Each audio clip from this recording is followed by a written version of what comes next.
खबर शामिल करते हैं सऊदी अरब के शहर जद्दा से। सदर पाकिस्तान मुस्लिम लीग नून गुजरांवाला डिवीजन चौधरी आबद रजा कोटला उमरा की शहादत हासिल करने के बाद जद्दा पहुंचने पर मुस्लिम लीग नून सऊदी अरब के मरकजी जनरल सेक्रेटरी मलक मंजूर हुसैन ऐवान की ज़ेरे क़ियादत और दीगर जिम्मेदारान ने इनका वालहाना इस्तकबाल किया।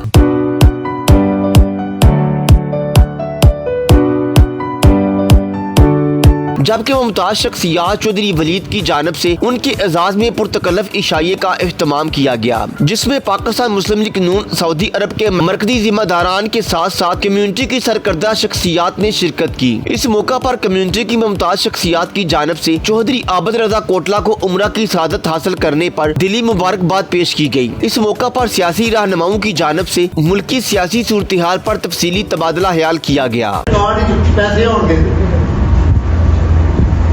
पैसे ना रिपोर्ट अदरीस अहमद गंजा, HDN सऊदी अरब।